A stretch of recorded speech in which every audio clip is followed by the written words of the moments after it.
दरम्यान जरांगेंच्या भूमिकेनंतर आता सरकार काय निर्णय घेणार? सरकारच्या निर्णयाकडे ओबीसी महासंघाचं लक्ष आहे। उद्या बैठक घेऊन भूमिका स्पष्ट करणार असल्याचं वक्तव्य खरं तर ओबीसी समाजाच्या वतीनं करण्यात आलंय।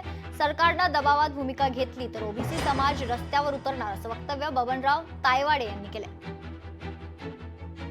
या संदर्भात राष्ट्रीय ओबीसी महासंघाचे राष्ट्रीय अध्यक्ष बबनराव तायवाडे यांच्याशी संवाद साधलाय आमचे प्रतिनिधी ज्ञानेश्वर पवार यांनी। पाहूयात।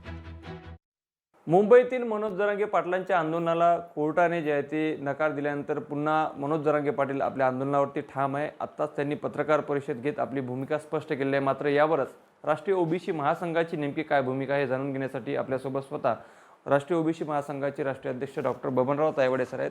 सर, काय सांगाल? मनोज जरांगे पाटील जे आहेत ते ठाम आहेत, ओबीसी मधूनच त्यांना जे ते आरक्षण हवं आहे। नाही, हे बघा, ते आंदोलन करते आहे, त्याच्यामुळे त्यांनी काय मागायचं आणि काय नाही मागायचं हा तो त्यांचा प्रश्न आहे। ते त्यांची मागणी, ही जी मागणी अनेक दिवसापासून सरकारकडे मागून राहिले, रेटून राहिले, वारंवार त्याचा ते पुनरुच्चार करत आहे। पण आपल्या सर्वांना कल्पना आहे की आम्हाला राज्य सरकारने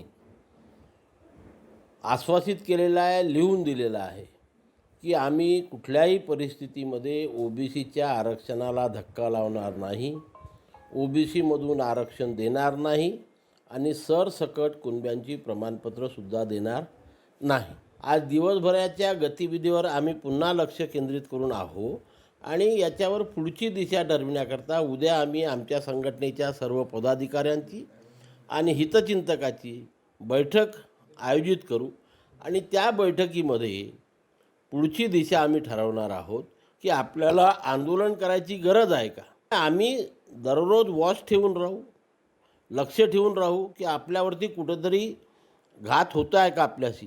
जसा प्रकारचा घात होते जे त्या दिवशी लक्षात येईल त्या दिवशी आम्ही त्याचा तेवढ्याच ताकदीने विरोध करू आणि आम्ही आमच्या संविधानिक अधिकाराचं रक्षण करू। या विषयाची पुढची भूमिका आम्ही उद्या ठरवू। जेव्हा त्यांना वाटेल की ओबीसीच्या आरक्षणाला धक्का आहे तेव्हा ते देखील रस्त्यावर नक्कीच उतरणार आणि त्याची त्यांची तयारी देखील सुरू असल्याचं राष्ट्रीय ओबीसी महासंघाचे राष्ट्रीय अध्यक्ष डॉक्टर बबनराव तायवाडे यांनी लोकशाही मराठीशी बोलताना सांगितलं आहे। लोकशाही मराठी करता मी ज्ञानेश्वर पवार, नागपूर। राज्य अशांततेकडे चाललेलं आहे।